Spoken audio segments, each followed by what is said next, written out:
This is Seth. And Seth and I intermingled, our circles brought us together about a year and a half ago-ish. Sure. Right? Yeah. We both have been to ISTA. We both have done Ladihan. And we're both exploring and experimenting with creating sexy lives, right? I don't know. I won't speak for you, but I'll let you speak for I yourself. just have a sexy wife.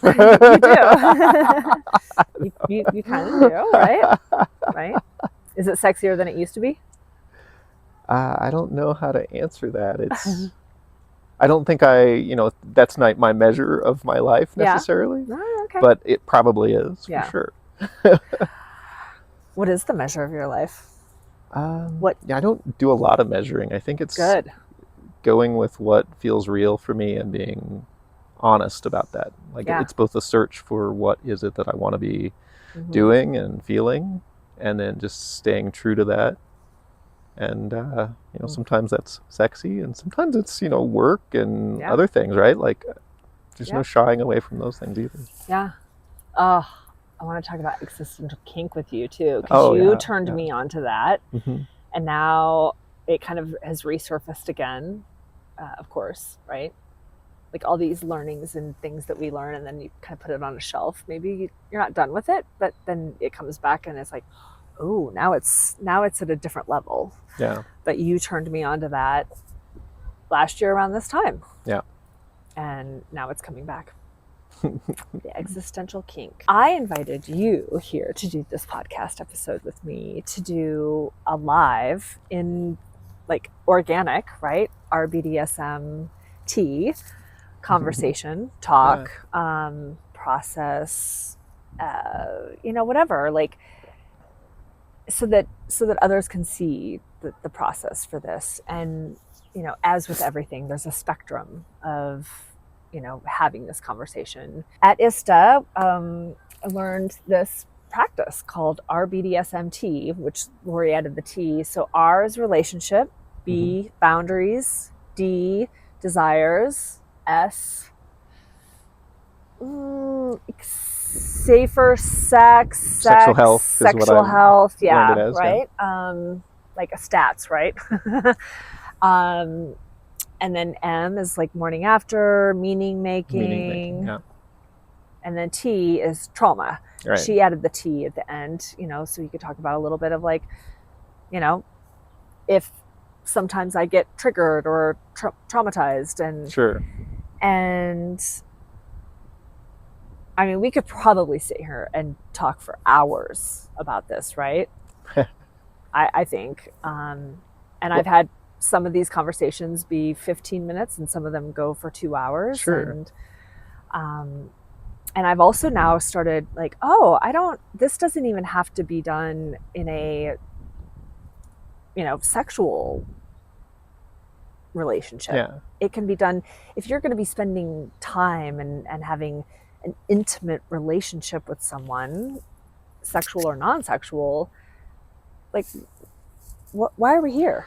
Well, and so I think that's a good thing to talk about. Is what is this? So you kind of explained the outline of what it is, but at ISTA, which is where I first learned about it too, it's really intended to be, hey, here are some tools for when you're interacting with people in these sexy spaces, right? And one of the first ones was a conversation about these really important things that often we don't talk about. Yeah, 99.9. Right, so let's put out there oh, hey, if you're going to enter a space that might be, sexy with someone, an individual or multiple people, here's some stuff that you should definitely be at least bringing up. Right. Yeah. But we're not taught that most of us are not taught this skill. Sure. We teach our kids almost everything else in life. We talk to them ad nauseum about the ABCs and using scissors and, but when it comes to sex or intimacy or pleasure, it's oh, that's uncomfortable. Good luck. And the analogy that I gave to Lori handlers is it's I would never just hand my, when my kids were going out to drive, I wouldn't hand them the keys and just be here's the brakes, here's the steering wheel, and wear your seatbelt and good luck. Right. Right? Like, but we do that with sex and intimacy and pleasure.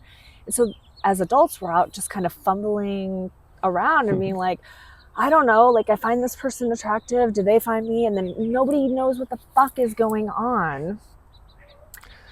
Well, something that I also appreciate about the conversation is, first, just having it is powerful, right? But also, when you really sink into the things you're talking about and reflect internally on them, that's a potentially lifetime process of, oh, what are my boundaries? Right. What are my desires? Like, those are not necessarily easy answers. No. And they are actually, there's fluid. like, and so there's a certain level of like, oh, well, maybe it's this or that. And then there's like a very deep, right. Like RBDSM is the gateway, or can be a gateway into a lifetime of understanding. It's the portal to pleasure. Yeah.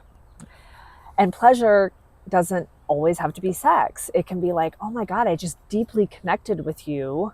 And now I know so much about you. There are some things that I now know about you that now I'm like, oh, maybe I don't necessarily want to be intimate with you because I'm not into that same thing. And maybe that won't align, right? Or we can try, but it just I've had some people be like, oh, you talk about it beforehand? Doesn't that take away the spontaneity? And I'm like, no, it opens up the door for so much more possibility because you know your boundaries. Yeah. And you don't even have to go to the end of the boundary, right? You just kind of know what it is. And then you have the ability to check in. And my boundary just changed. And I was a yes to that. And now I'm a no. And it's okay to say that instead of just being like, well, I said I was into that. And I guess now I have to go through with it. Yeah. Like, it just opens up this whole, everybody wins. Right? Everyone wins. So how many conversations do you think that you've had this, like, where you've instigated maybe this conversation with someone? It's hard to say.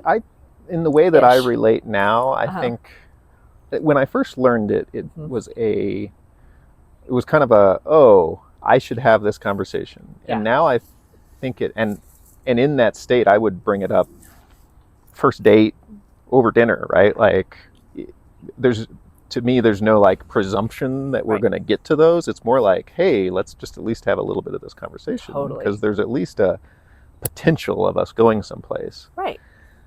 I think now I have a tendency, it depends a lot more on who I'm with. And oftentimes it comes up just in the natural flow of how we're either, the context we're in. Right. And I kind of just, it's more of like is there something we hadn't talked about from that? Oh, okay, maybe let's talk about that part. Yeah. So it's not necessarily as much like, okay, what does RBDSM stand for? Right. As much as it's become kind of more ingrained into the types of conversations I naturally have. But it's a great thing to just like bring up, especially with new spaces and new people. Like, that's really key of like, oh, do you know what RBDSM is? Like, even just the explaining of it to a friend is an amazing conversation to have. Absolutely. Yeah, I mean, even if it's a friend that you're like, I'm never like presumptively, right? And that's the other thing too, is like, you can have the conversation and then you're at lunch, right? Like, we're not going to do anything about it now, but like, ooh, that gives me some brain candy to think about. Or, and then the next time you meet up, you should actually recheck in. Totally. Right? Like, oh, well, I said that at lunch the other day, but now that I've been thinking about it, my boundary might have changed. And it gave me something to think about. Like, because that's the thing, is we often don't even know what our own boundaries or desires are. Or what is the meaning of this? Like, if I have this experience with you, what do I think I want afterwards? Yeah.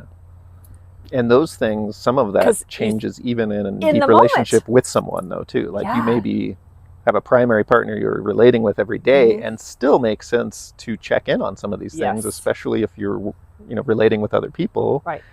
sexual health, boundary, like those things are things that Yes. even with someone you're very close with can change. Mm-hmm. And it's good to make a quick check-in on it. Yeah, in an instant, because everything's fluid, right? Like nothing is static, and people, my friend Rebecca, who's the, one of the people that owns this, or like, whatever. She's like, her phrase is people are people-y. People be people-y. And I'm like, yes, how can you pretend to know what's going on in my head? Because half the time I have no idea what's going on in my head, and it changes like that. The phone could ring right now and something could happen and be like, oh, now I'm tense, or, oh my God, I just got the greatest news. Let's go celebrate, So, but it just opens up the door to be able to like create such a deeper level of intimacy and connection that, yeah, once you have the conversation once, it just lets every relationship open up, whether it's work, social, sexual, intimate. If you're going to be like, I went to France for 3 weeks and we both were just like, oh, intuitively, we don't even know what this means. Like, I don't, this is a woman, I'm going to be staying in her house with her family.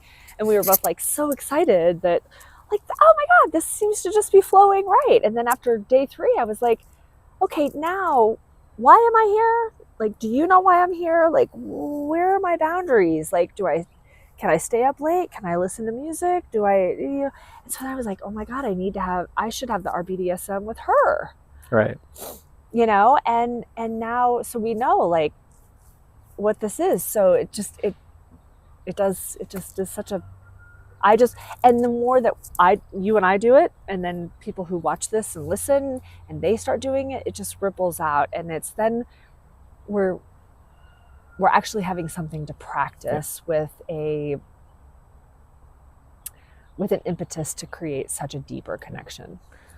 So I'm feeling a desire, because we've given some context about it, but like to actually get into each of the things and maybe do kind of a brief explanation of how we do it or what it means for us. Yes, please. So that we kind of get to the hands-on examples in the essence. So, and we've had this conversation before. Do you want to have it, or do you want to explain it? I think we can do both. Okay, great. Right? Keep it fluid and So I want to have a conversation with you. Yes. And I'd like to talk about some boundaries and how we're relating, and are you open to that? I absolutely am. Awesome. Bring it. So the R, right? And this is a big one that for me actually is one of the earliest things I bring up because of my relating style. And that's exactly what it is. What are your relationships and what's your relating style? Or what's like most appropriate within there to talk about. Yeah. So for instance, that could have been at times in my life, hey, I'm polyamorous. I relate, with multiple loves, but I have a primary partner. And then oftentimes it's appropriate too then to say, and here are my agreements around that. Yeah. Right.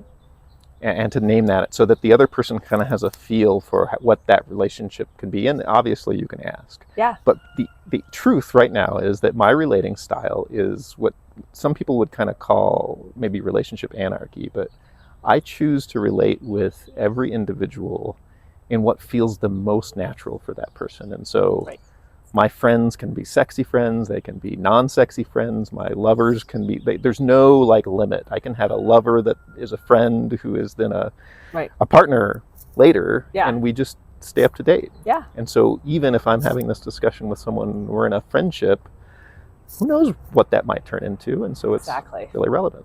So how about you? Where are you at these days in your relating? Yeah, I think relationship status is so important too, because it gives us the opportunity to check in with ourselves. Like, well, what am I looking for? I mean, right now I'm single. I'm not in a relationship at all, and I'm in a relationship with myself. First and foremost is really, I come first. I am my own primary. I am having a love affair with myself, and I'm open to any other humans that I'm attracted to that light me up, that excite me, stimulate me in whatever way. And, whatever comes from that is, I'm not looking to create a relationship. I'm not fumbling around online looking for something. I'm not looking for a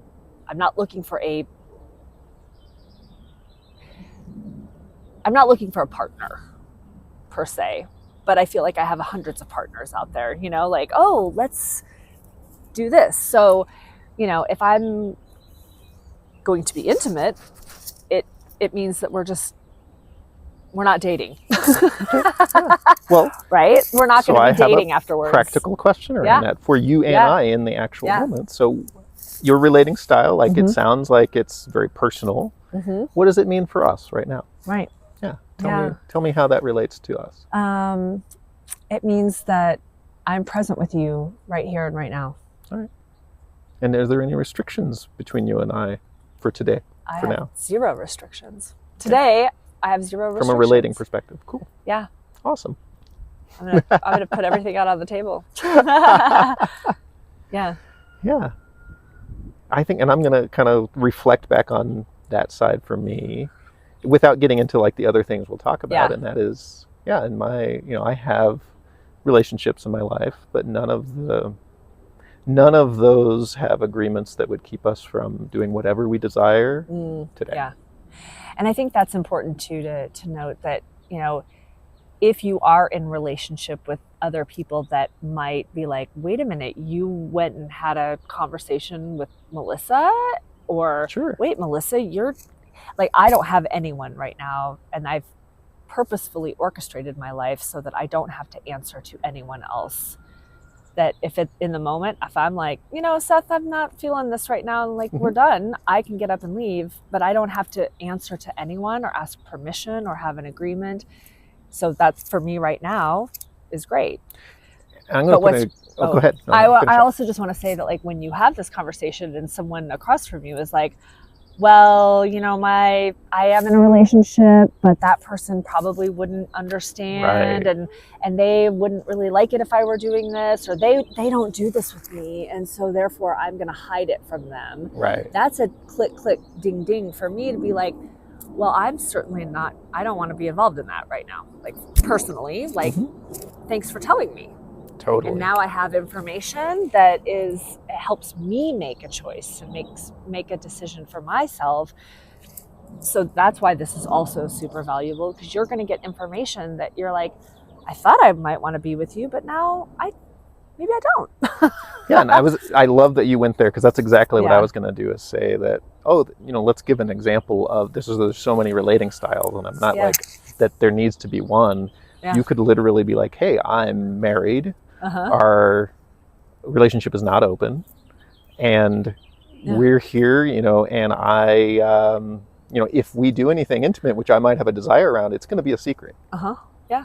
And I'm not going to shame that, because especially if someone brings that up, it gives you a decision to be like, maybe I'm down with that. Or, oh, maybe I'm not. Right? Like, oh, secretive. Like, oh, that's a kink of mine. Great. Totally.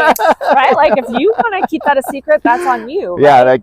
Yeah, I'm not going to. And when that starts to haunt you, not my problem. Right. Right? Yeah. When that haunts, if it haunts you, like, maybe it won't. If that ever haunts you, and that's your thing, I'll fucking play along with that. And it also could be, again, let's go down the serious. Like, I have a serious partner, and we're not playing outside of it. Yeah. Or, maybe here's what we do. We let other people kind of be intimate, but it stops at kissing or something, right?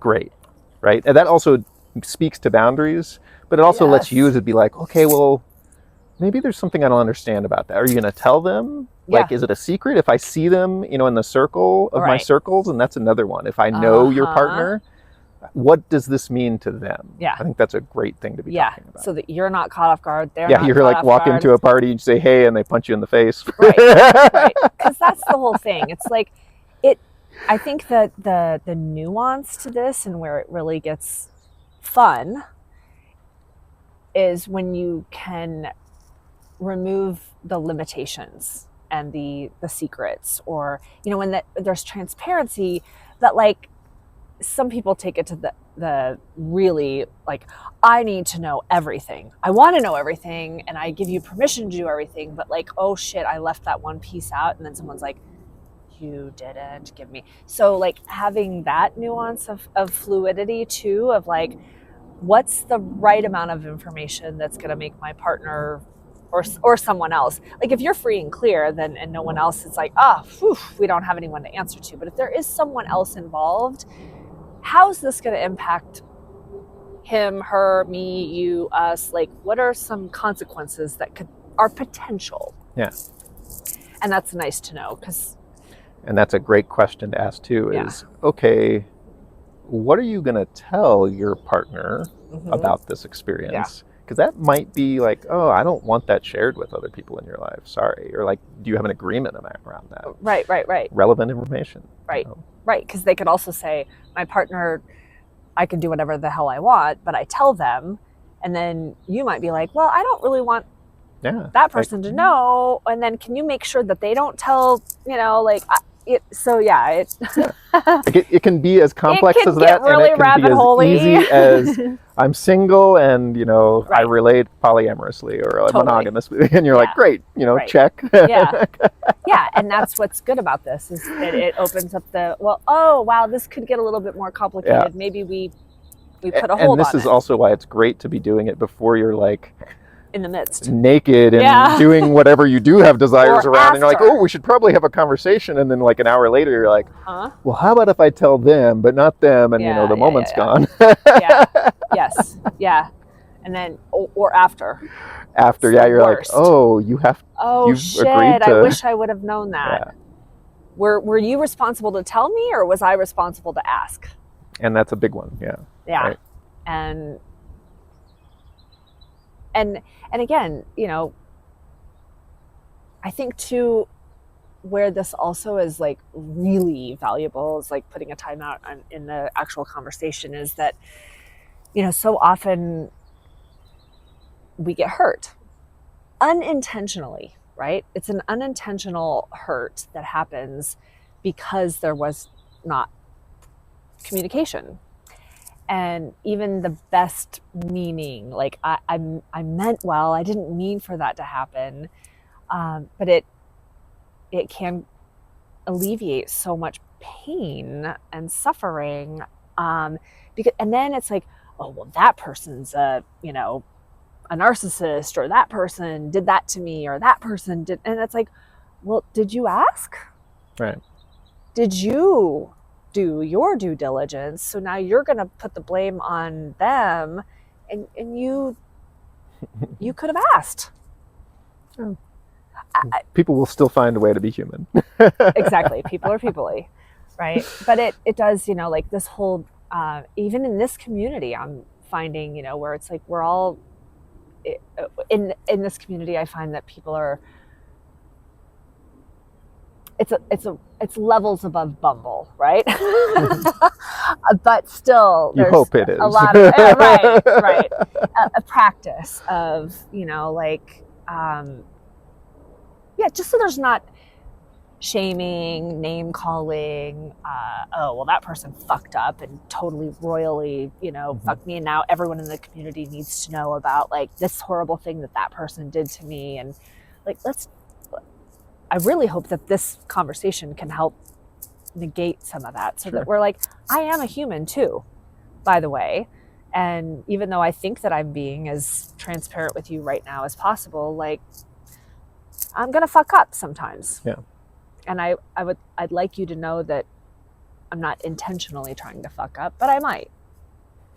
And because now we know each other very well, like I would like you to help me have an awareness to that, but also when I have an awareness to it, that I can just bring it back and be like, I told you this, but I may have misled you. And it just opens up the ability to be transparent and be human, because we're human. All right. Did we cover the R? Oh, totally. We covered the R. And that's the other thing, they kind of all flow within each other, do a little right? bit, they flow over. So and there's no like, oh, we can't go back to R, right? No. So. And I feel like sometimes it's a cute acronym, right? RBDSM, it makes Sure. it memorable, right? But I think that the flow could be different. Totally. But anyway. Well, and so I started with R. Why don't you start with B? B, boundaries. See, I think boundaries right out of the gate is sometimes a little like, oh. It is. Yeah. That's like, well, my boundary is like anything goes. And then it's like, well, I might change after the meaning making. Yeah. Right? I think desire should come before boundaries. I agree. And that's actually, so RBDSM is easy to remember. Yes. But I agree. I actually like starting with initial desires. Yeah.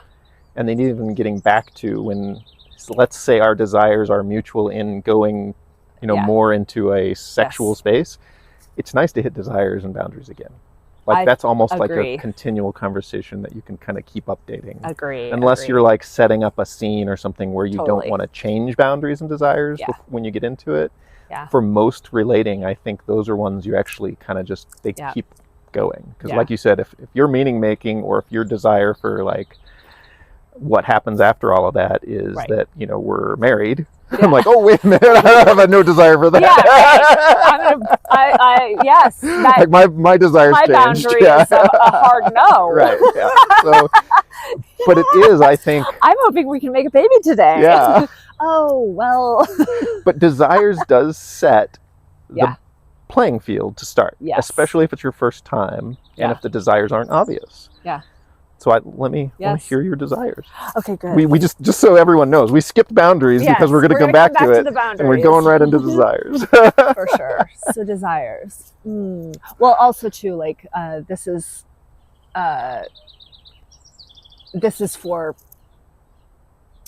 demonstration purposes, right? Sure. So it doesn't mean that what I say here. Actually, I'm gonna do like, both. Afterwards, after we're done with this, I'd like to go in the tent and make out with you. Yeah. I mean, I think it's relevant to do both. Say what it is. So a desire is like, because this is a spicy, real conversation. Right. We're having, let's close this podcast episode. Like, well, I didn't know that. Let's do it now. Right. We'll see you later. Yeah. Well, we'll bring it in there with us. My desire is to go in the tent and make out with you, and maybe actually keep the camera rolling so I can go back and watch it afterwards. Wow, that's an interesting desire. Right? I feel a little movement within me, and that's something I'm going to actually keep an eye on. I want to see where that takes me after this. Is that okay to kind of? Yeah. Yes. Absolutely. Like I don't have to respond exactly to your desires, right? Like, but I love knowing that because that helps me be like, ooh, interesting. Yeah. Yeah. Exactly. And then obviously desires can go so much farther, right? Like, well, yes, I am a yes to that. Then once we're in the tent, then what's the desire? Oh, today I'm feeling really. Yeah. What am I feeling? Right? Like, I want a massage. I want anal. Whatever. Like, right? The desire then can just really start going farther. And that's where, too, it can open up, like, well, that's my desire. Doesn't necessarily mean that it has to be something that's checked off the list. Right. Right? But then when you're in the moment, someone knows, like, oh, well, I know that I can now go there. We may go in that direction. Right. And I find that this part of the conversation often, it's very contextual, right? So if this is we met on field and went out, like my desire might be, I am feeling like just being a friend, and that's kind of where I'm at these right now, because it's setting context for within a like dating atmosphere where I want to be in the moment. Yeah. But this could be a conversation we're having right before we jump into the tent, right? And that could be, oh, well, my desire is like, maybe on the sofa instead of the tent, but I'd definitely like be open to making out. Like I'd like maybe to get naked. But I might have some boundaries if we go beyond like heavy petting. Yeah. Like that might be where you're at in the conversation too. And that's something that's hard to know when you're at a dinner table having it for the first time, but is totally legitimate to be like, oh, my desire And it can be really flirty. Like, oh, I'm feeling a connection with you. I think you're really attractive. And my desire is to, lean into that and see where we're at by the end of the evening. Like, that's a great desire. And I think that's a great point because, if you do meet someone on field and you meet out, right? Like, let's meet out for a mocktail and have that first initial meetup, right? Oftentimes, that's when I'm like, hey, do you know about RBDSM? Totally. Right? No. Sometimes that's even a kicker where someone's like, I have no idea what you're talking about. I'm like, definitely. Like, I'm not in the mood to even teach you. Yeah. Right? Because for me, and not to say that I'm like, but I'm like, I don't really have the time or the capacity or the desire to even go down that with someone who has no idea what I'm talking about. Maybe. Yeah. Or I'm like, oh, this is fun, a newbie. Let me, Yeah. But introducing it and then just having kind of like, okay, great. So if things go well on this particular meetup or we could try to have one right now in a higher level, right? And then we get into the nitty gritty once, right. Like, okay, do you want to see me again? I want to see you again. Like, then let's have one, hey, tonight, you want to come to my place? There's a potential for let's get to know each other a little bit more. Right. And then we have the real conversation. And then that's when like the good stuff can come out, right? Right, like more explicit and more detailed. Let's go in, right? and to speak to that, like, oh, you talk about it beforehand, like this is a chance to be super sexy and to put something out there and see what kind of response you get. It can be the ultimate foreplay. Be afraid to be like, I think my desire is to like lick your body up and down with some honey. And you can have a boundary like, I'm not there, right? But it doesn't mean it's not like playing in your mind, right? And if I think it's relevant to not be ashamed of your true desires if you have them. Like, put them out there. Yeah. And let them fall where they are. Because they're going to get found out eventually if you're really looking to, relate with someone honestly. So. And intimacy doesn't necessarily mean the act of, like, being physically sexual with someone. Intimacy, like I said, I find this conversation uber stimulating. And it's like the ultimate foreplay. Because for me, talking is absolutely. Oh my God, I can't fucking wait, I mean, that's why porn is so popular, right? Like, you're not physically touching someone there, but like it gets all the other senses going. And and in the moment then you can be like, remember that thing we talked about? Like, oh, what do you think about adding that in right now or whatever? So all right, I did my desire. I love that. Thank you. Oh, you kind of did one too, honey. Looking up at that. That was an example. I was like, honey's a little messy. Well, I love because you set the ballpark for what the desires are, and that gives me a response. And I love my responses usually are like, oh, I'm gonna let's revisit because I want to think about that. I want to see how it's affecting my body, and I think that's an important part of all this. If someone hits you with a desire, first you don't have to respond specifically. You can be like, I don't know. Yeah. And then, you should understand ways of understanding for a yes or a no. Yes. And that can take time. And so for me, I know that I'm like I'll know when we get close. And so I'm going to let you know as we get closer. Yeah. And then, my true desires are like, I love having conversation. It is a way of foreplay to intimacy for me.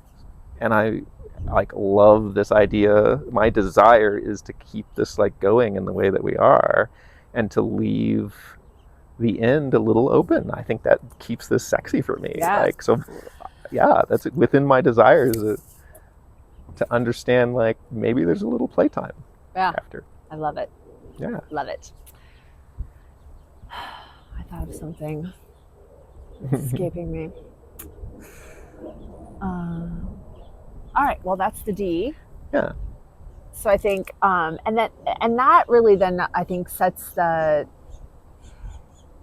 tone for the boundary, right? Yeah, for kind of initial round. At that point, then it's like, well, let's talk about boundaries if we now are deciding to act on the desire. Right. Right? So the boundary then is really tied to that desire. Yeah. I would say,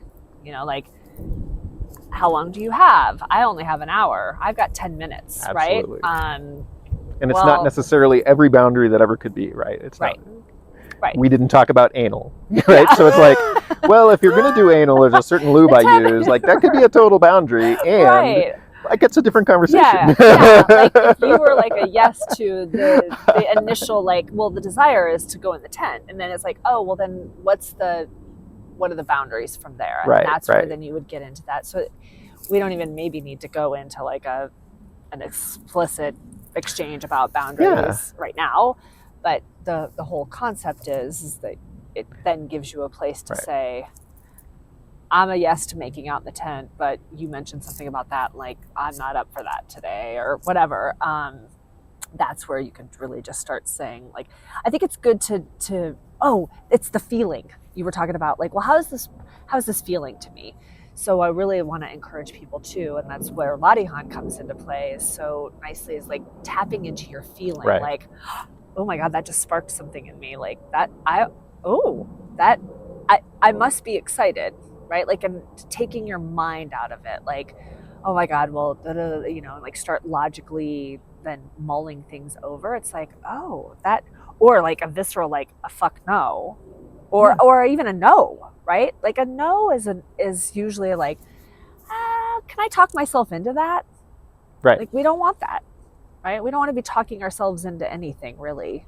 Yeah. I don't think. I don't want to anyway. Well, boundaries that I often hear that I like, think are common, just as examples, are, it's very common to be, I'm not looking for sexual penetration, but up to that, oral and all that is like, I'm open to those things. It doesn't necessarily mean there's a desire there, but there's a clarification. Like, that's a very common one to just set the table with. Totally. Right? Like, it kind of sets the table of, I'm open to playing in kind of these normal ways, but I'm not having sex tonight. Right. Great. Like penetrative sex. And then when we get into the S, which is right next, right? Like, that can change things. That can change, right? Very drastically. And then other common boundaries, especially like on first dates and stuff, is exactly I'm here, I enjoy friendship making first. And so my boundary is like that we're going to start off friendly and in friendship. And if things come out of that down the road, and that's a great one to know too, because then that allows the other person, like maybe they were looking for a one night stand. Nothing wrong with that. Probably not the right person, right? That comes with M, right? That's the M. So those are boundaries that I hear that I think are really great ones to commonly get to. And I just want to say, especially with boundaries, but boundaries and desires, they always can be updated. Yeah. You should never feel pressure to change or to stick with something you changed your mind from. So if you said, oh, I have a boundary of sex, but I'll do the other things. Yeah. And then you're getting in there and you're like, actually, I don't feel like oral sex tonight. Yeah. It would be a huge red flag for me to be like, yeah, but earlier you said, be like, whoa, what, you can't respect my update on my boundary. Yeah. That's not something that goes away. Exactly. Like, that's just going to keep happening. And so there's no shame in updating your boundaries. And I would say if anyone presses against those non-contextually, there are times where that's actually a desire to be pressed. We're not talking about that. Yep. If you get pressed on your boundaries, that's like a red flag to me of, I think you need to get up. And it doesn't mean there's a bad person, but it may mean you need to remove from that situation and revisit where you're at. Yeah. Fucking brilliant that you brought that up, because on the converse too, is like, you can change your mind at any time. Right. Anytime. You could be having sex and change your mind about sex. You know what? I'm done. Right. Right. I'm done. Absolutely. I'm tired. All you this owe hurts. nothing. Now I'm not in the, like, I thought I wanted this, but now I don't. Yeah. No can happen anytime.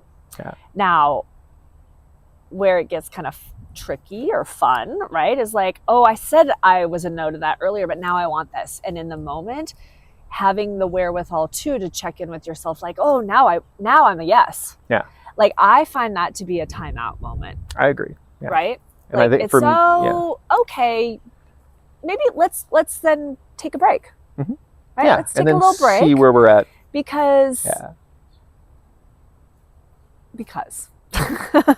And I've had this in true relationship situations, and I think it varies too a little bit on what I think the potential consequences are of changing the boundary. Yes. So it's one thing to be like, oh, we set up a scene where you're going to be whipping me and now I want you to rape me. Yeah. That's a big boundary change, right? Like that, I think, is a nope, we're not going there as the person who's like maybe in charge, because you need to be aware that they might be not even understanding what they're changing it to, right? That's a complex timeout, huge timeout change. And people being people-y is like, you could have said a desire earlier and I could have said no. Right. But then in the moment, like something in our little lizard brain goes, well, but he said he wanted that. And I said no. And now maybe he really wants that. So maybe I should say yes because I want them to desire me more. Or maybe that's what they're thinking about. And oh, you know what? You wanted that earlier. Now I want that. I'll give into it. Right. And that's where the game. person is like, it takes a lot of sovereignty. Yeah. A lot of personal empowerment to say, for both parties, to be like, well, it's not that I don't trust you that now you are saying what you want, but maybe let's just take a little break, right? And that for me on my, how I show up in most of these scenarios is masculine, somewhat dominant or switchy, but I feel like I'm in some amount of control in those situations. And if I hear someone changing it, that's actually often on me to stop it. Yes. And I take that on as my own responsibility. Right. Of, that's what I'm saying. Oh, wait a minute. Like, it's not how far can I get with this person today? Yeah. It's respecting those boundaries and making decisions in the moment that will lead to respect and lead to relating in a good way beyond that time. Yep. And so there's not, and it's so hard to be like, oh, like she only wanted to go to second base, but I could get to third. Like, that's such a bad way of thinking. Yeah. And, once the hormones are raging, like we are also primitive, instinctual, and so hormones change, right? And oxytocin levels change and things change. And so like, your fuck brain comes online, things change in the moment. And it's like, wow, shit, I didn't really realize that I did want that. But then also once you get attuned to the other person too, it's like, this is also just such a fine way to attune. It can be, yeah. And, in the moment, like, oh my God, I just thought of something, like, and it doesn't have to be a play-by-play too, right? Like, but in the moment, like, hey, we didn't even talk about this, but like, I'm feeling like I want you to, like addendum to what we're doing that we hadn't even talked about. Right. Now, the other side of this is I have had boundaries along the lines of, kissing is a little too intimate for me tonight, but let's cuddle. And then it got to a point where they're like, yeah, I think I'm open to kissing. And I'm like, okay, let's have a quick discussion. But that's probably not going to lead to, in my mind, to a huge disaster. So that's like a boundary that to me is a little bit more mobile, as long as I feel like they're not drunk. I need to still make sure that I think they're making a conscious decision about it. And I've had that slip to a point where I was like, oh, okay, now I'm done. Like, now we can't change it too many times within like kissing, and then there's a heavy petting, and then it's like, it gets much beyond that. And I'm like, well, your boundary early on was like that you actually didn't want to go this far. And now I'm starting to feel like maybe let's just do that next time. Right. Yeah. And then it kind of comes down to like, I want this process to allow for people to ask for what they want. Yeah. Right. I mean, I would tell my kids this. Well, this was a motto at my daughter's, my son, their middle school. Ask for what you want. And so I took that and played on it. And I was like, yeah, don't be afraid to ask for what you want. You might get a no, but you also might get a yes. And just because you get a yes doesn't mean you actually have to do it right then and there, or it's just an idea. And if you take this as an analogy to a playground, right? Like, the playground is open today, but and you're free to play on any any piece of equipment today that you'd like. Here's how this one works. And here's, if you really want to have fun on this one, you know, give it a nice swirl, right? But, or like I have all of these things on my playground. That one's not open today, right? Like that one's broken down. It's on maintenance, but like sometime I'd like you to check it out maybe, right? Yeah. But then if you know where the boundaries are on the playground, it doesn't mean you have to visit everything. And this is, I believe, also a good place to talk about that these are considered, so a hard no is not negotiable, but there's often I'm a no to that, but right. I'm a yes to something similar to what you just asked for. Yes. And that's a great way to find, like, it doesn't just be like, here's what I want, no. Yeah. Right? It's, here's what I want. I'm no, but like, we could go in that direction this far. How's that? And you're like, nope, I just wanted the end goal. Right? I'm a no to that because I just don't know. Right. I'm a no to that right now because I don't know. But like, let me watch you do that with someone else, or let me do some research and whatnot. I'll come back to you and let you know if like I'm curious. Yeah. And that for me, it could be a no with curiosity. The thing I most often use, because if I'm good at feeling a no, and I have a lot of natural curiosity, and so I'm usually a no, but I want to see it. Yeah. And then I want to talk about it after. Yeah. Yeah. Yes. Right. And the no can then over time become a yes, and especially if the other person allows it. Like if you don't take it as dejection, as I'm like, no, doesn't mean there's anything wrong with you or you're not attractive. It just means that I'm a no. Right. And I think that's also just, I'm so glad you said that, because a no doesn't mean anything about you. Right. Right. It's not a rejection per se. I'm not responsible for making you feel okay about what I want and what I don't want. Again, Lottie Han has really taught me about that. Like, this was fun and all, but now I'm a no. Mm-hmm. Right? Or just because I'm a no today doesn't mean I'm going to be a no tomorrow or in 5 minutes or whatever. It's that comfort level of like, if you can't talk about it, you probably shouldn't be doing it. Yeah. And I totally agree. Like you hear the saying, a no is a complete sentence. Right. I agree with that. You don't owe them anything. Right. And if you're wanting to continue relating, you can have a no. You don't have to say why it's a no. Right. But a response around like things that you might be available for, if you truly are, is really helpful for the other person also. Right. And so, you can give an explanation, or you don't owe them an explanation. That's great. Yeah.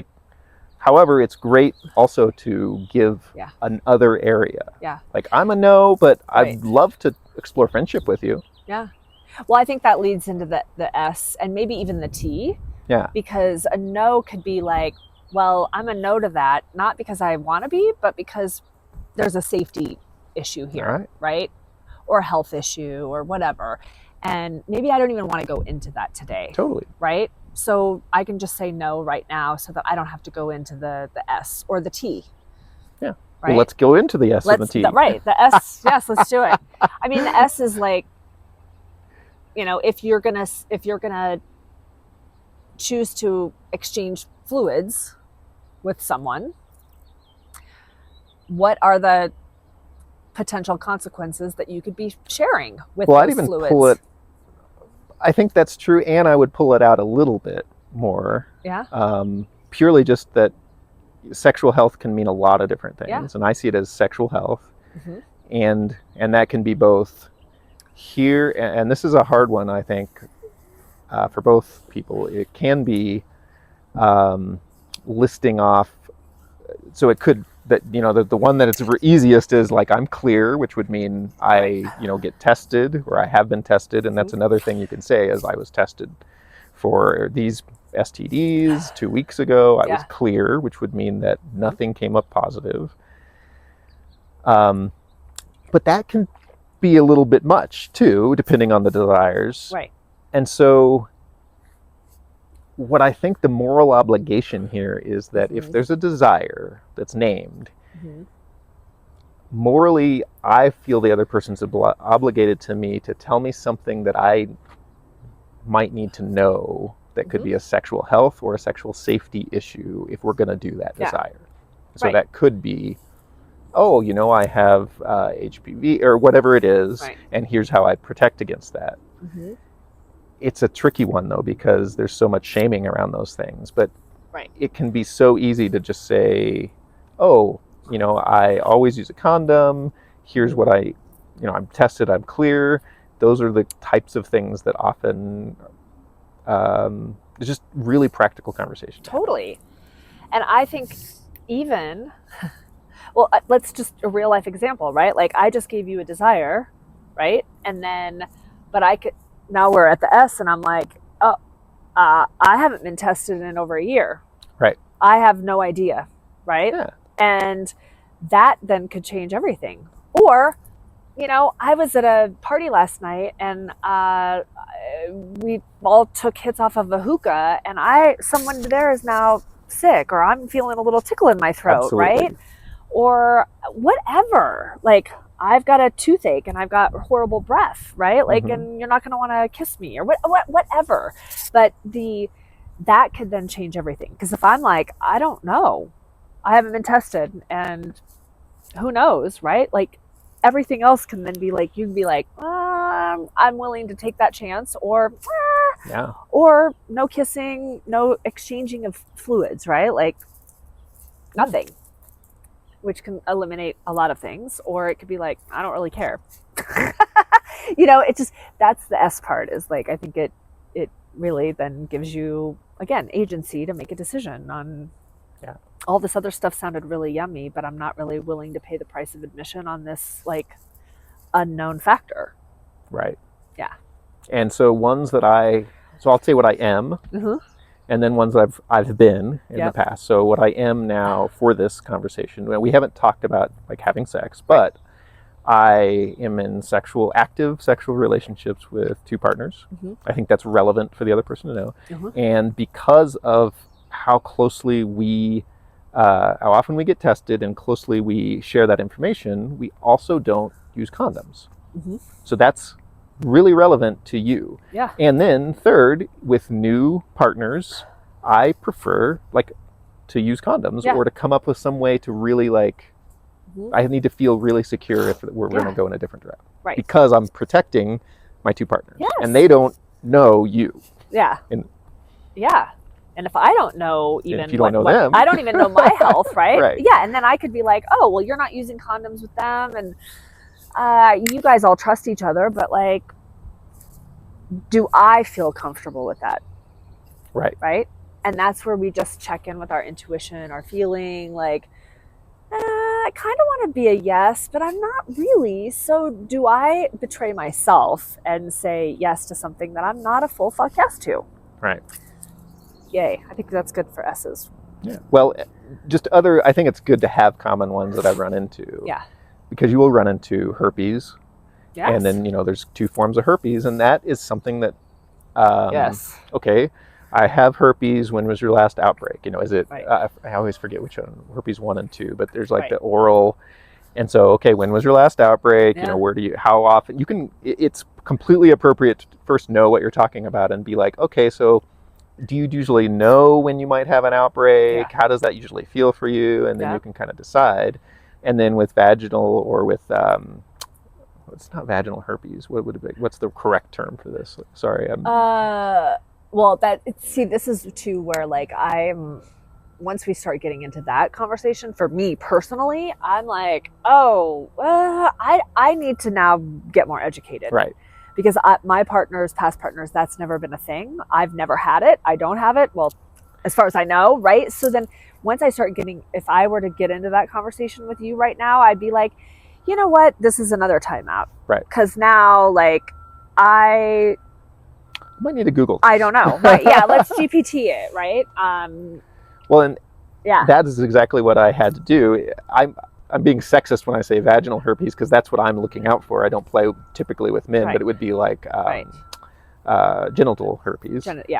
And so then it's like, oh, okay, there's safe ways to play around that. Yeah. There are risks. Yeah. And there are also like, now I know to ask, okay, how often does that come up? Yeah. When did you learn about it? Because there's different things that can vary. Right. How do you protect against that? And you can kind of start to get into that conversation. And again, totally, it's not like a shaming thing. It's a like, oh, I need to make a good decision about this. And that was one of those where I was like, oh, I don't know where I'm at on this. So that was a great, you're like, I kind of need to find that out. Totally. But and this actually is another whole topic of conversation that I would love to have someone. I've had it before NaughtyHon last year. I had the conversation. I was like, well, it's never been an issue for me, so like I don't even. But now, like, and so I had to consult with someone else to be like, how do you set the container for this? Like, what?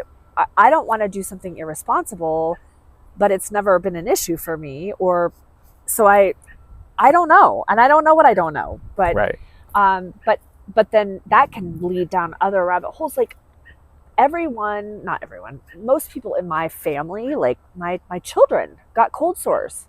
They started getting cold sores as young kids. Their dad has it. It's genetically like, so that's almost like, then it's like, well, are you right now, we all carry around the common cold, right? And it just gets triggered at any moment. So like, well, I don't know, when was your last sniffle? When was, like, are you contagious right now with anything? And then it's like, how granular does one want to get? Are you going to wear a mask during this? Right? Maybe that'd be sexy. Not just a condom, right? Like you could be carrying any number of things that I could potentially get from you if we're close enough and intimate. So, but a cold sore, right? Like, oh, well, my kids both have cold sores right now. I never get them, but like it could be on me. Right. And if I put my lips on your dick, who knows? Right? So it's, like it, again, it's just, I mean, that's the least sexy part about this whole conversation, but it's good to know that, again, you've got a spectrum of where it can go. Yeah. Depending on your thresholds of concern and safety. But I think that's something where there's a certain just like educating yourself a little bit, and also if that is something that you run into, if you do have, and I called it HPV earlier, I said HPV, but it's HSV, like you can have that available to be like, hey, I have HSV. If that's uncomfortable to you, here's some things we can do that won't expose you. Yeah. That are fun. Totally. Right? Right, because I know. Or if you don't know. You might not know about it, but here's what I have knowledge about and wisdom. Like you can either take my word for it. Yeah. Or you can go do your own and research. If you want to, engage with him in some fun, sexy way, it's great to have these alternatives that are safe, let them feel comfortable with it, and not have it be like oh, trust me, you won't get anything, and then be like, I don't know. And then suddenly maybe sexy time's over versus, oh, you don't know about that? Well, how about we do this instead? You won't be exposed in any way, but we'll have a lot of fun. Yeah. And then we have the M. Okay. The M, the meaning, the morning after, what if any are the expectations or a cherished outcome for this? Yeah. Right? And my cherished outcome, just piggybacking off of my desire earlier, is like, I've got about 30 minutes after that. Don't expect to hear from me either for a week or a month or whatever. Right, like, whenever we get, or God, if that was it, or like, oh my God, afterwards I'm gonna want to talk about it. Yeah. For hours. Right? Or it might be fun to like watch the video together later down the road or whatever. But the meaning is just about like, do I have a cherished outcome for this? And again, you might not even know. Right. But having the conversation can then be like, well, I hadn't really thought about that, but what if I really like you? Right. And afterwards you don't call me. Right. Or I text you about it and you don't respond. Yeah. What then? And again, this can go as broad or as as you want it to. So some really great ones just to have at your hand is, no matter what, even if maybe you don't fully feel this, unless you know yourself really well. Yeah. It's almost always good to be like, I'd love to get a text tomorrow just as a check-in. Yeah. Or in the next 2 days. Yeah. And that helps with that. Like, I don't know what I'm going to feel, but like, let's check in and just see what, if anything came up. Yeah. Yeah. Like, that's just a great response, unless you just know, like, we have a relationship, and like, yeah, I imagine, so my response on this is like, I'll hear from you when I hear from you. Like, yeah. whatever happens there, we'll have fun, and I don't expect that I'll need to contact you afterwards, because we'll run into each other at some point.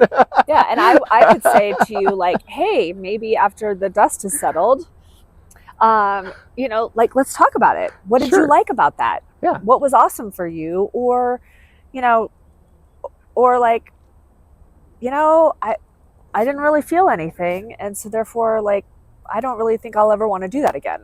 Totally. Right? Yeah. But for me, I think for my meaning for this particular example is like, I would love to check in with you within a couple days, right? Totally. Like, for me, leaving it loose, right? Like, my intention and my desire would be that, you know, hey, we check in, like, let's have a debriefing. Totally. About that. Cool. Yeah. Trying to think of other common ones. You know, again, this is meant for, like, this could be every day, but it can get as deep as, hey, we're about to do something that's really intense, and I'm going to need you to, like, hold me for a couple hours, or or ones I love it, staying over for the night is a great one to talk about. Yeah, the aftercare, like, I really just love to cuddle afterwards, and then, you know, sometimes that's a big no for people, and then it's something to talk about, right? Yeah. Or as soon as we're done with this, I'd like you to pack up and get out. Totally. And I don't want to talk about it. Are you going to be okay with that? Doesn't mean that, like, I'm going to want to, like, bye. Mm-hmm. And some people might be like, well, I like to cuddle afterwards, and I'll be like, I'll give you 5 minutes. Yeah, totally. Right? Like, I got to be at work at 5 in the morning. Like, our time clock is going. Like, but that's also a good thing too. Timing, right? Yeah. Like, I have about an hour, right? Like, and that includes all of it. Like, I need to be sleeping in an hour and 15 minutes. Yeah, what's our hard stop so that we can work backwards? Because we actually did that during, like, I think a massage or sometime where we were like, let's set a timer. Yeah. Because you could get lost in the moment and be like, oh, and we're both early, like, we wake up early. Yeah. It's like, I've been in that scenario where you're like, oh, geez, I should have told him that I'm going to fall asleep at 11, you know? Or, like, if I orgasm, I'm done. Totally. Right? Or once I orgasm, I've got another 3, 4, like, give me one, I can have 20. Right? Like, can you up for that? You up for a 4-hour session with me? Yeah. Oh, here's another thing that I always tell people, and I think this, I sometimes set this, well, it can fall in all of the categories, honestly, but for me, I like to take breaks. You know, is this going to be a quickie, like a 15-minute makeout session, right? Like, oh, let's just kind of go make out. Or it's like, we're going to try to explore every ride on the playground, right? And with that, like, after each ride, I like to go get a water break and wash my hands and maybe have a little nibble or a bite to eat and, like, ramp back up again. Yeah. How are you with that? Because breaks to me I love them.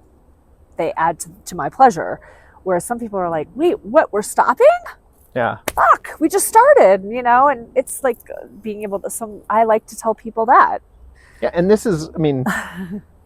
There's a lot of, like, self-awareness within this, like how well you know yourself, and you just may not know, or it may not. And so these are all things you can talk about in the moment, or just learn and be like, oh, like, they just left, and I didn't like that, like, mental note, like, or they just got up and took a 15-minute break, and it killed it for me. Like, okay, I need to bring that up next time.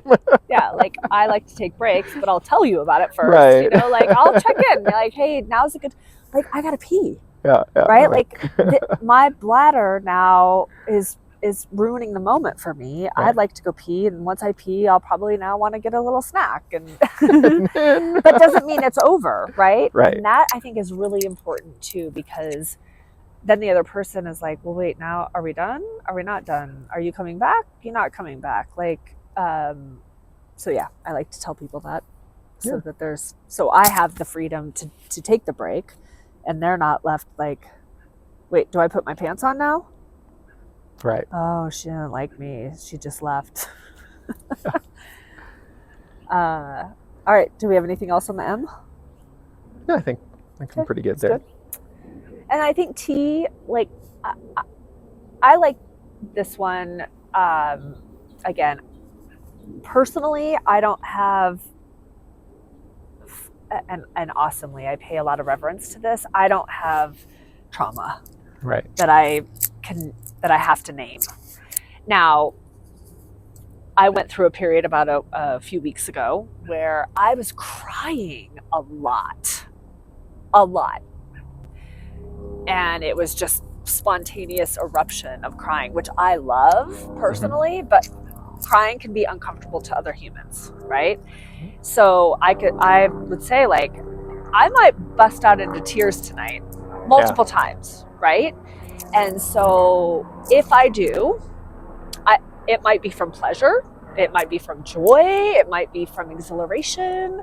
But in the moment, I want you to know that, like, I could potentially cry during this, or I could cry through the whole thing, or I might not. But if I do cry, I don't need you to, like, all of a sudden be like, oh shit, what's wrong, right?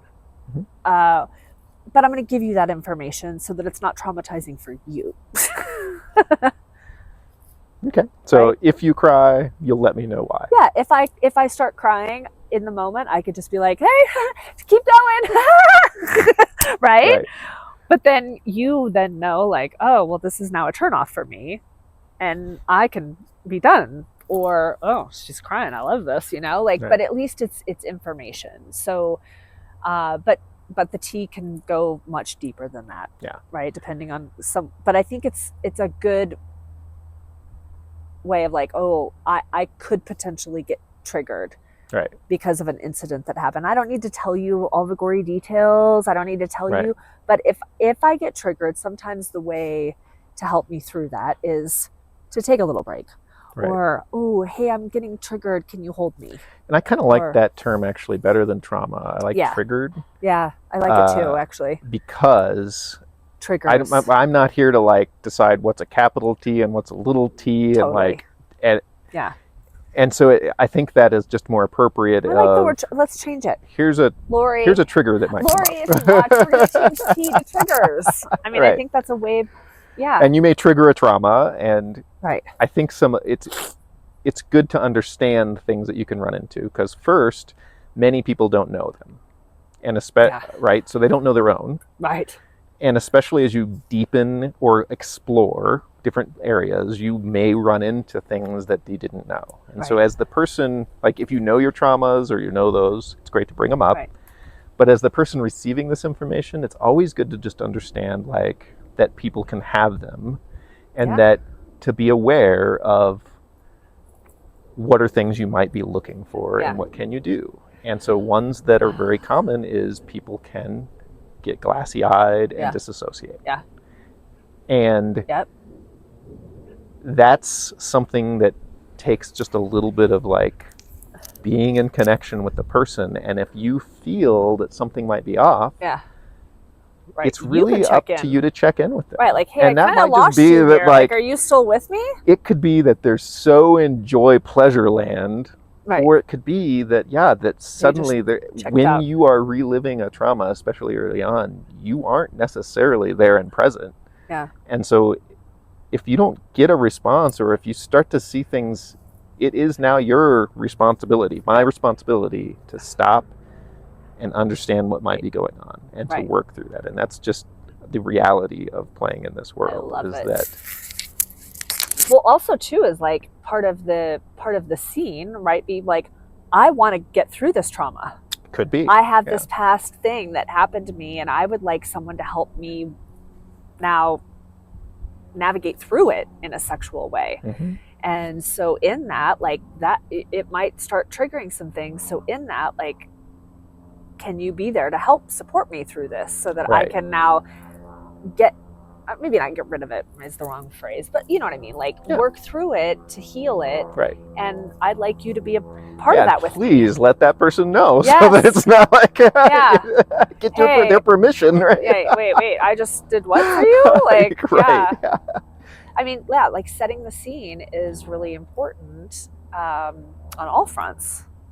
Yeah. And I've gotten from someone before, it's most common in my experience to have people who generally don't have anything or don't bring anything up. But I have gotten, oh, I had this trauma. It was a sexual response. There was a response to sexuality. Yeah. I've worked through that. It's been a few years, but I'm just letting you know. Yeah. And that's great. Yeah. For me, because we may run into that. And then at least I'm kind of like in the aware of what's going on. Yeah. And of course, it's up to you to decide if you want to bring up that you had that. You know, if you don't feel it's relevant, then right. Yeah. Yeah. Well, at ISTA, during the sacred spots, I had some afterwards. It was the one and only time that I was like, I need assistance over here afterwards, because I got so triggered during that. And I didn't even know I had the trigger or the trauma or whatever. Like I did know it, but I didn't realize. So I was like, I need to work through something. And I'm going to tell this story because I think this is important too, is that like in a past relationship, you know, I was told that I was like the cruise director, you know, like, oh, yeah. I'm the one who's like, well, let's switch positions. Let's do it this way. You know, and like, I was like the leader, right? And that was somehow triggering or traumatizing to this partner. And so them like almost kind of like making fun of me or shaming me about like, oh, you're just a cruise director. Like, you know, and that did, it was like, that was traumatizing for me in certain ways. Cause I was like, well, I really want to, and this is before I even knew about the RBDSM, right? So I'm just like, let's flip around. Let's do this. Let's do that. You know? And for me, it was more about like pleasure seeking. And for them, they're like, oh, you don't like what I'm doing. You're not satisfied. Why is it that this isn't pleasing for you? And now you want to do something, you know?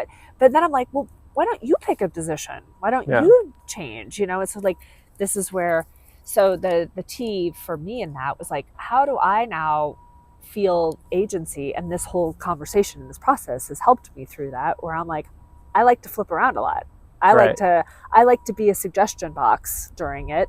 So maybe in the boundary and desire setting is like, I might want to throw some curveballs at you. Are you going to be open for that? Right.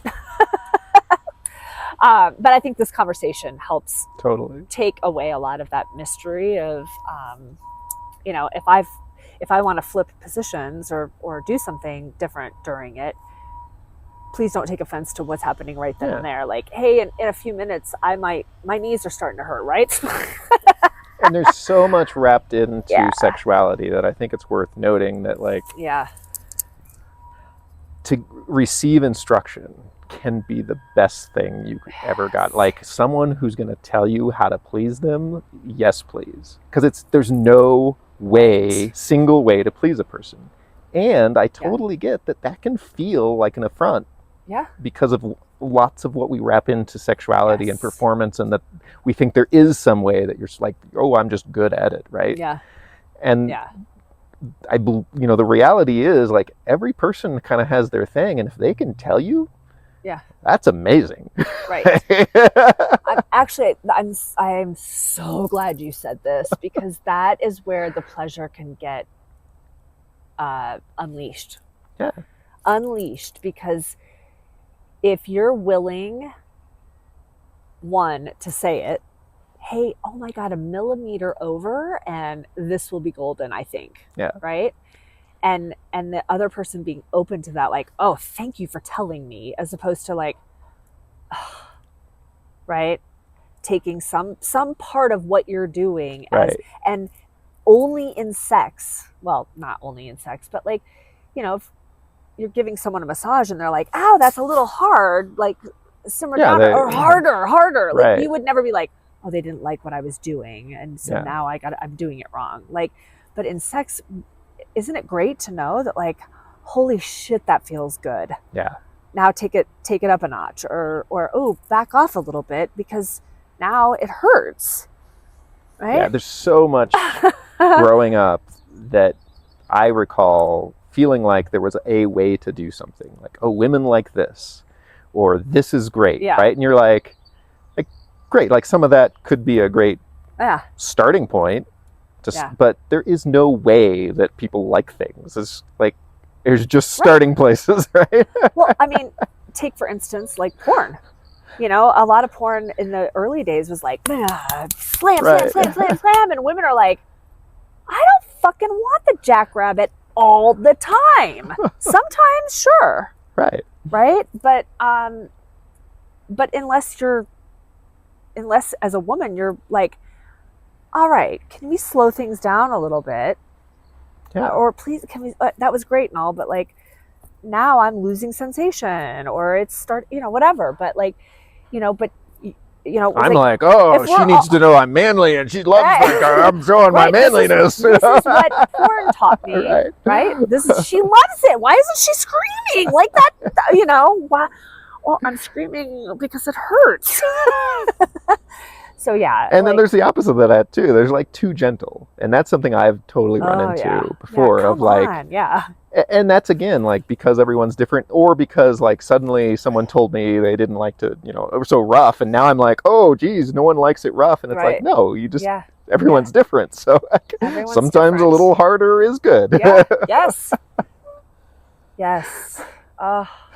Okay. Well, that's an hour and 17. Yeah. I think that gives us a really that was pretty good. That was really in depth. I think we gave some really good examples, and I hope that even if only 10 people watch this and those 10 people start practicing this in some way, the ripple effects, I mean, if you're having a lot of sexual intimacy, like that can ripple out, and you can practice this on a small scale, and you could go an hour and 15 minutes, and it's juicy. Yeah. And so that's really my goal of like creating this podcast, is so that even if just one person practices this with their partner, and then that person practices it, it's helping raise the level of the consciousness and conscious relating in this community, and it only just gets better, I think. Yeah. And we talked about that. I think it's good to it's the boundaries and desires we revisit. Like it would be appropriate to revisit those now within we've talked about it all, and now it's okay, we've got a couple of things we could focus in on. Right. So like totally get back into those. Yeah. But relating, be it boundaries, desires, RBDS, sexual health, or just like sexual protection. Yeah. Meaning making, and what do I want? What you had a great phrase. What did you call it? It was what's my desired outcome, or my cherished outcome. Cherished outcome. Yeah. I think that's great. Yeah. Meaning making, and then trigger trauma. Yeah. Like even just bringing that up, if you don't exactly remember what it all is, get you down a path. So I will put a link. I actually have the RBDSM written out in written format, so I'll put a link to that. It's a free resource on the Journey Couture website. All the reservoir of resources. Like I've got a lot of the ISTA ones that are out there floating around. I'm like, I'll just congregate those in one place so that people can find those. So there'll be a link to that. We can have links to other different podcasts and resources, right? Let me give a few of those, since we're on a podcast here. So the ones that I think are amazing. Yes. So this goes right into Wheel of Consent. Yes. And I think learning about that, watching, there's free videos all over the place about what that means. You could just watch a Wheel of Consent set of videos and become a million times better lover and receiver, and understand your desires and your boundaries like a million times better, just by watching a few of those. Wheel of Consent. I'll actually put a couple links on there of ones that I've watched over and sent to other people. And then in the realms of, we've talked about like open relating, polyamory, like there's so much there. There's so much out there around that, and also like so much misinformation. It's something that it's a realm I work in. I do coaching, and I love to coach people on the types of things that they're going to run into, opening relationships, understanding themselves through different types of parts work, and just embodiment with themselves. So that's something I do, and I really love being able to do. So I'll put that out there as well. This is the whole thing. It's like, I just want to open up this reservoir of resources. Like, here's something that has worked really well in my life that has helped me immensely. I might not be an expert in it, but he can coach you on it, and I my love right now and my is the podcast, right? And then opening that up to like experts or people in the know, like you, that I can just say, yeah, go to him, go to her, go to them, you know, like, and I want to create this reservoir of resources where we can all just tap into in the community. All right, let's have that boundaries and desire conversation. All right, yeah. Will we go in the tent or not? TBD.